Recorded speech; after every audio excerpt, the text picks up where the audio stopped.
Ouvimos na primeira leitura, Deus pronunciou todas estas palavras: Eu sou o Senhor teu Deus que te tirou do Egito, da casa da escravidão. Não terás outros deuses além de mim. Não farás para ti imagem esculpida, nem figura alguma do que existe em cima nos céus, ou embaixo na terra, ou do que existe nas águas debaixo da terra. Não te prostrarás diante desses deuses, nem lhes prestarás culto, pois eu sou o Senhor teu Deus, um Deus ciumento. Após ouvir essa primeira leitura, talvez você tenha pensado aí no seu lugar: Padre, e agora? Meu amigo que não é católico falou que nós somos adoradores de imagem e a palavra está dizendo para não fazer, padre.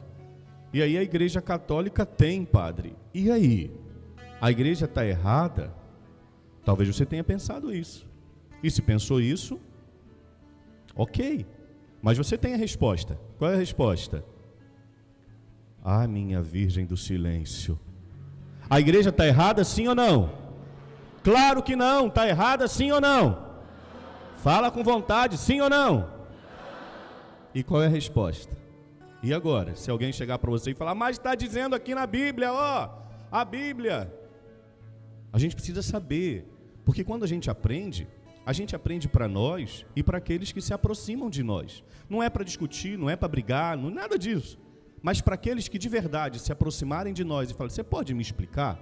Por que na igreja católica tem a imagem, se exatamente em Êxodo 20 está dizendo para não ter imagem? Você pode dizer, aí nós sabemos a resposta e damos a resposta. A gente não tem que saber para brigar. Mas quanto mais nós conhecemos, mais nós amamos. E quanto mais amamos, mais nós temos vontade de conhecer. Por isso eu fiz questão e vou... A homilia nós vamos falar basicamente sobre isso. Tem outro assunto que eu chego daqui a pouco. Mas nós temos que entender, e aí, padre? É ou não é errado ter imagem? Vamos entender esse contexto aqui primeiro. A gente precisa entender esse contexto, para a gente entender o porquê que Deus está dando essa ordem. O povo de Israel que ama a Deus, o povo de Israel que sabe que existe somente um Deus, esse povo agora está há décadas no Egito. Olha bem, hein? Um povo que conhece a Deus, que sabe que Deus é uno, está há muitos anos no Egito. Esse povo que foi para o Egito, o que aconteceu com eles? Tiveram filhos, os filhos tiveram filhos. Aqueles que foram nascendo no Egito, eles foram convivendo com uma cultura politeísta. Vocês estão me acompanhando, sim ou não? Eu preciso... Crismando, vocês estão me acompanhando? Vocês precisam entender isso aqui. Aquele povo que estava lá no Egito, agora eles têm um contato direto com uma cultura politeísta. O Deus tal, o Deus tal, o Deus tal, o Deus tal. E aí, aquele primeiro povo que foi para o Egito, eles sabiam que tinha apenas um único Deus. Mas e os filhos daqueles? E os netos daqueles que foram nascendo? Estão entendendo isso aqui? E aí o que acontece? Aí depois de muitos anos lá no Egito, o que acontece?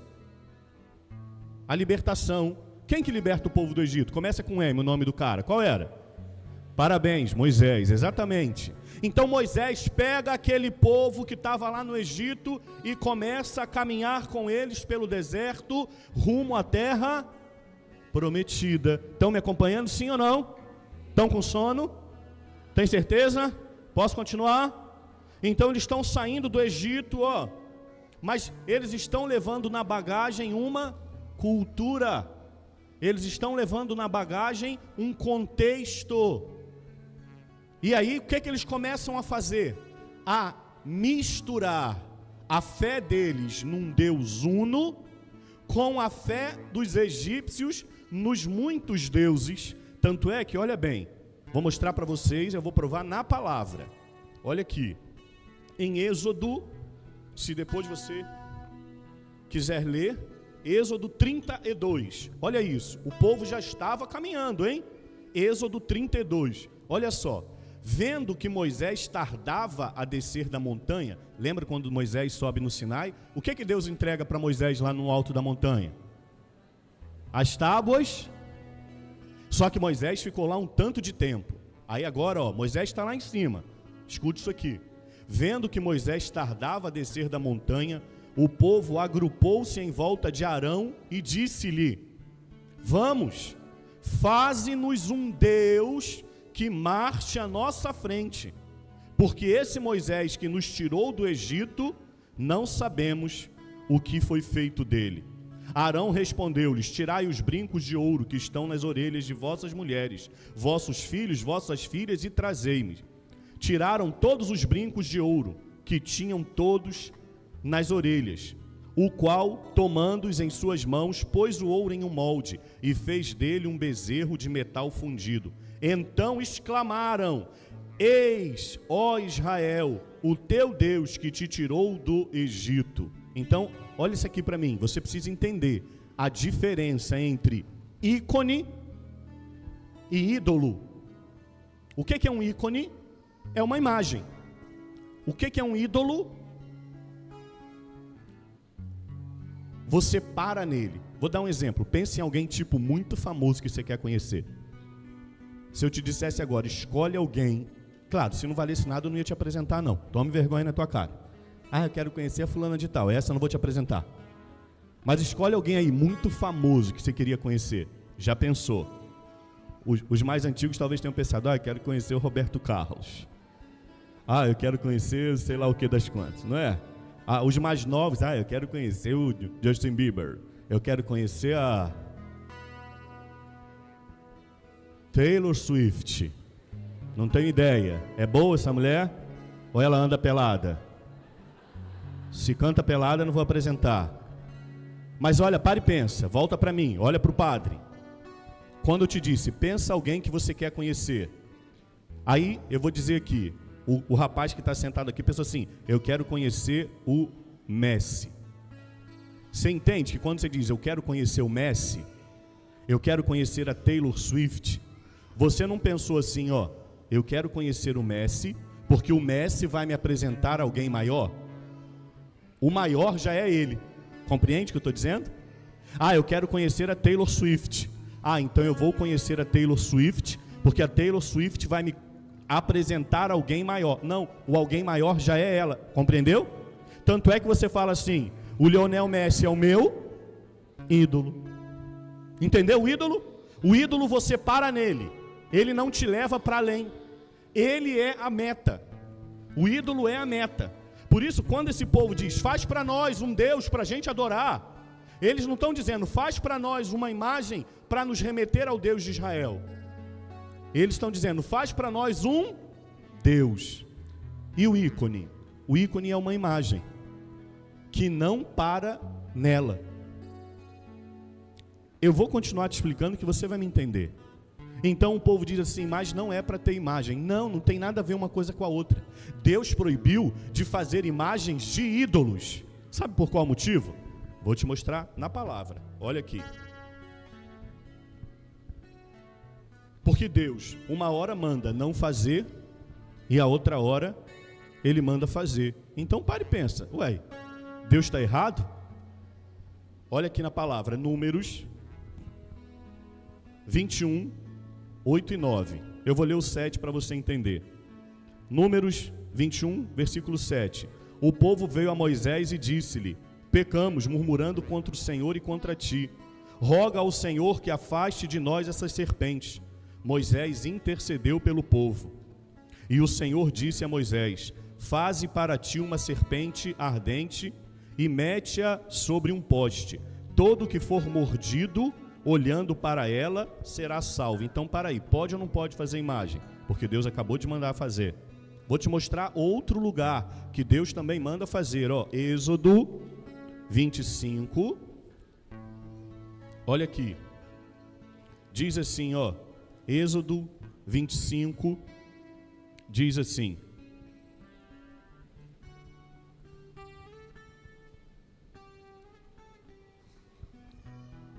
Farás também uma tampa. Isso aqui é para a Arca da Aliança, tá?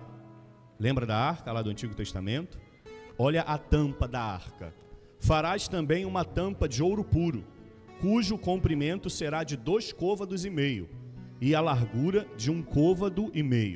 Farás 2 querubins de ouro e os farás de ouro batido nas 2 extremidades da tampa, um de um lado e outro do outro. Me responde, pode ou não pode fazer imagem?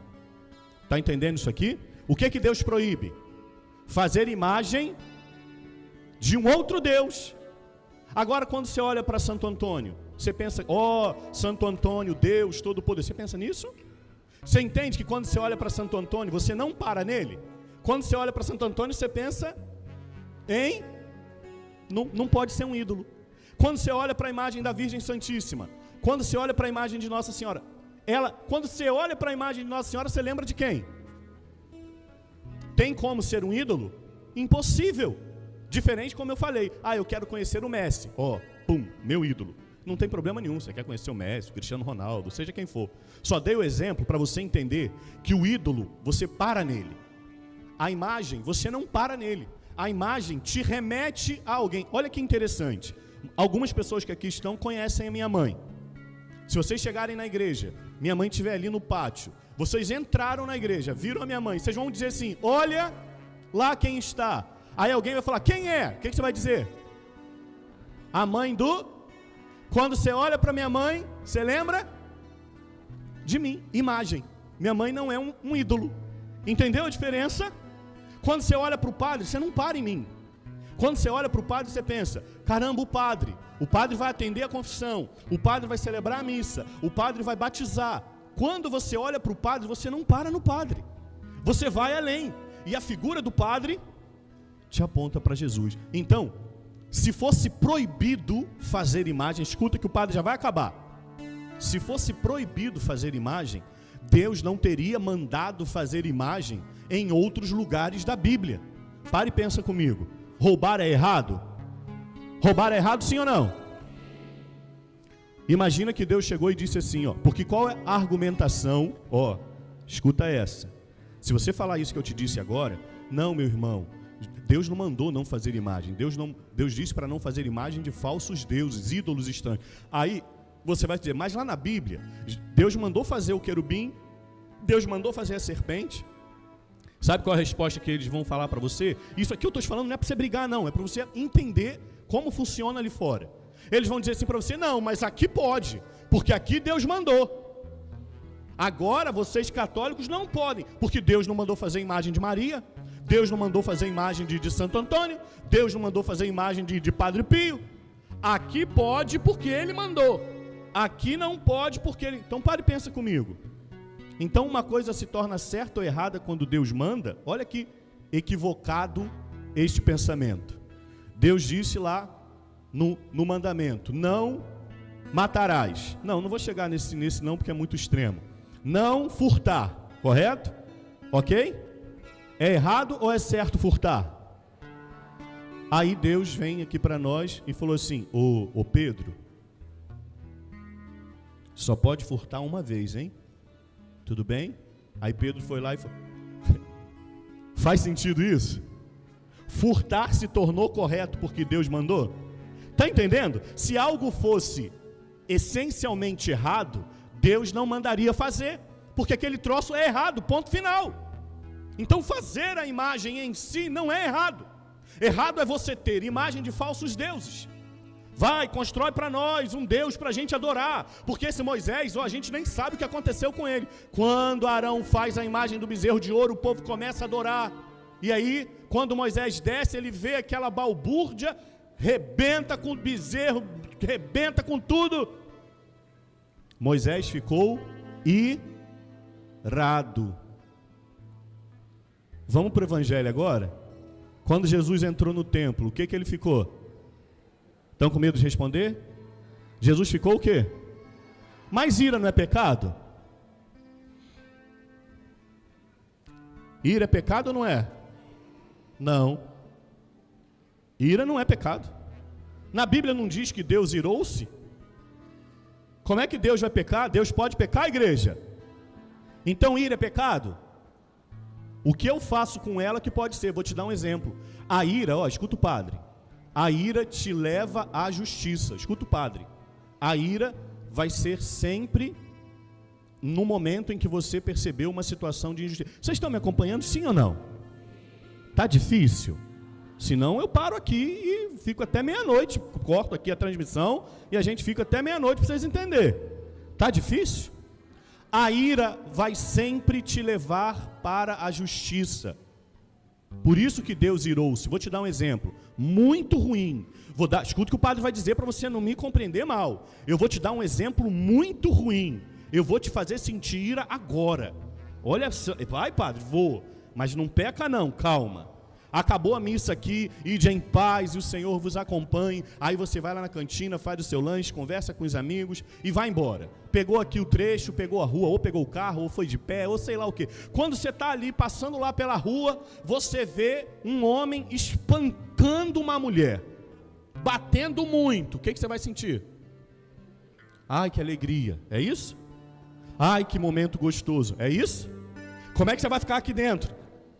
Irado. Isso é ira, porque aquela situação que está acontecendo é uma situação injusta.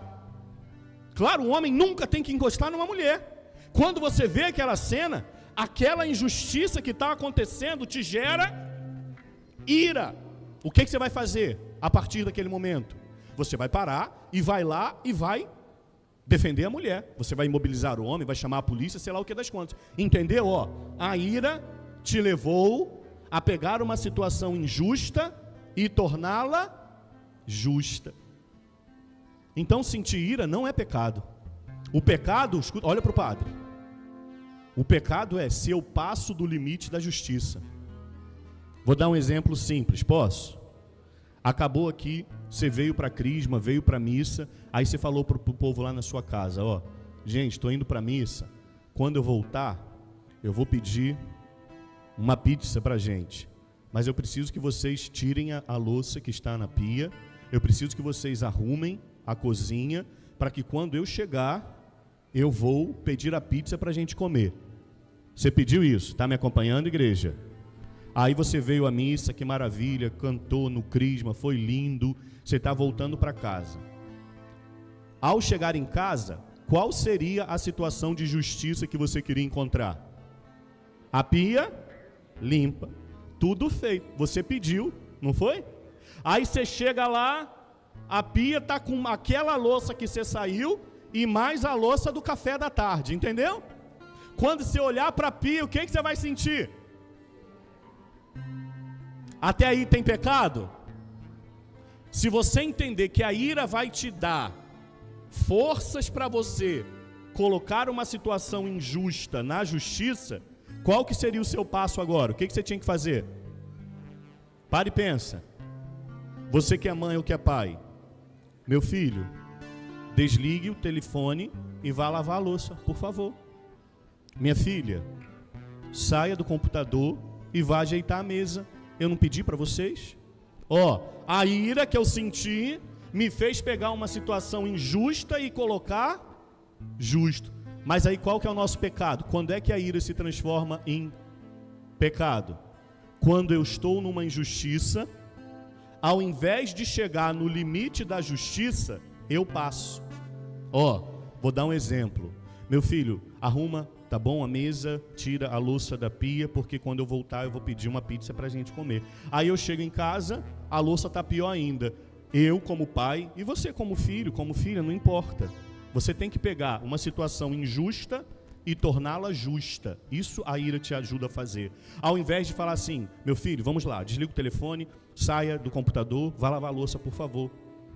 Peguei até o limite da justiça. Aí eu vou lá e chuto o pau da barraca. Já chego em casa falando assim, ninguém aqui vai comer hoje, hein? Já estou falando, hein? Porque eu pedi, vocês não fazem nada. Quando eu morrer, aí vocês vão sentir falta de mim. Porque enquanto eu estou vivo, vocês me tratam dessa forma. Não fica assim, Aí o que eu fiz? Peguei uma situação injusta.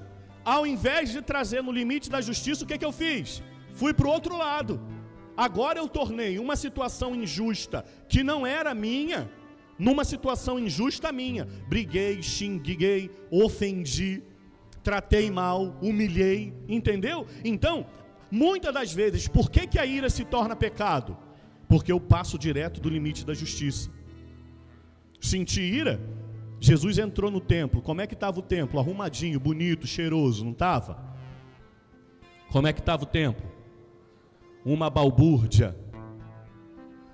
Jesus entrou, ficou irado, mas para e pensa, ele queria o quê? Arrumar a casa de Deus. O que ele faz? Bota esse boi para fora, chutou o boi, chutou a ovelha, pegou a mesa de câmbio e jogou no chão. Olha que bonito. O boi correu para fora. O dono do boi, o que ele fez? Foi lá, amarrou o boi.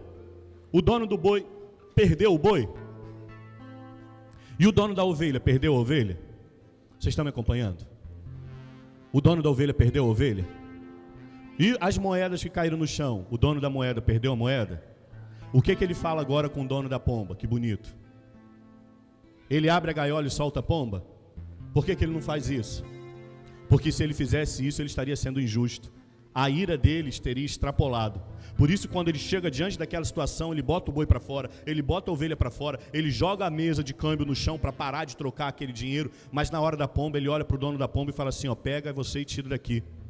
Olha Jesus, irado, mas ele não deixa que passe do limite da justiça. Se ele solta a pomba, o dono da pomba ia olhar para ele e falar assim, ok, agora o que eu faço? Eu vou morrer de fome? Porque eu não tenho mais nenhuma pomba para vender. Então olha que bonito, está entendendo que mesmo na hora da ira, Jesus foi justo. Então a ira não é pecado. O pecado é quando você, irado, passa por cima da sua família.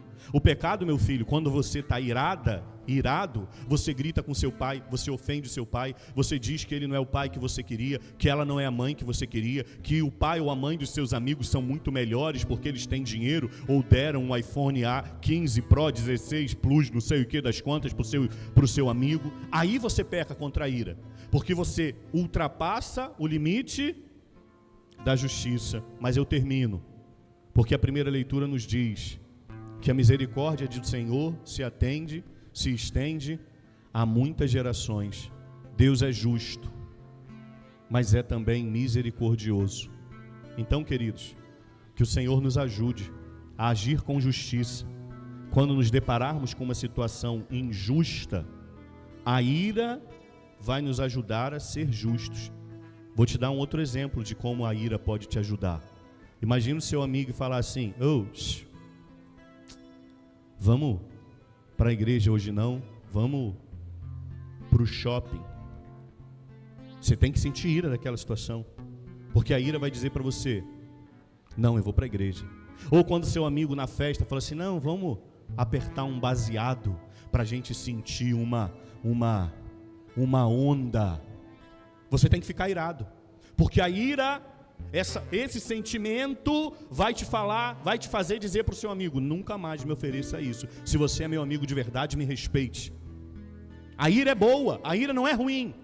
A ira, meu irmão, quando você estiver no trabalho, que o teu amigo dissesse assim para você, fulana está bem perguntando sobre você, está te dando molinho, ó. Se eu fosse você, eu aproveitava. Mas a tua esposa está em casa, cuidando da tua casa e dos teus filhos. Você tem que ficar irado. Tem que te subir uma ira que você tem que dizer para esse homem, nunca mais me desrespeite, nem desrespeite a minha esposa dessa forma. Eu sou um homem casado, me respeite. A ira não vai me fazer agredi-lo, não vai me fazer ofendê-lo, mas vai me fazer colocá-lo no lugar dele. Quando você, querida, estiver na academia ou no trabalho, que alguém fala, o fulano bonitão tá te olhando direto, hein? Aproveita, que nada, teu marido nem está aqui. Você tem que se irar.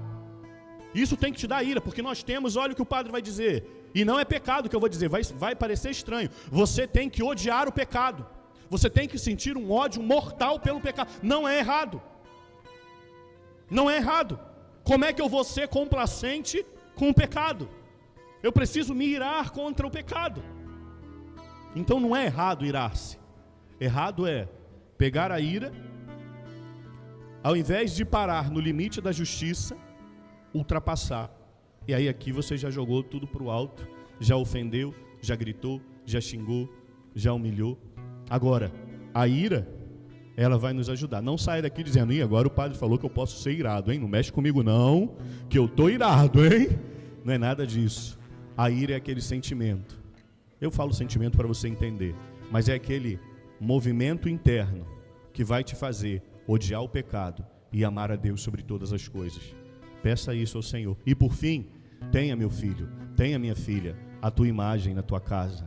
Todo católico raiz tem que ter, sim, a imagem de Nosso Senhor, a imagem de Nossa Senhora, o seu crucifixo no seu oratório, tem que ter. Isso é coisa de católico. Não, eu sou católico, mas eu não tenho imagem. Nutella, não entendeu nada ainda. Nutella, frouxo, fraco, vai ficar pelo caminho. Católico tem que ter, sim, na sua casa, a imagem de Nosso Senhor Jesus Cristo, a imagem da Virgem Santíssima, o crucificado, para que quando você estiver se sentindo, olha para mim como eu sou bom, aí você olha para a cruz e diga: Ele me amou, mesmo eu sendo um pobre pecador. Tem que ter na sua, não tenha medo. E quando você ouvir de alguém não católico dizendo: não pode ter imagem porque Deus mandou na Bíblia não fazê-lo, meu irmão, você precisa, por favor, ler novamente, porque o que Deus disse foi: não farás deuses, imagens de deuses estranhos, porque eu sou um Deus amoroso e ciumento. Deus não quer nos dividir com ninguém.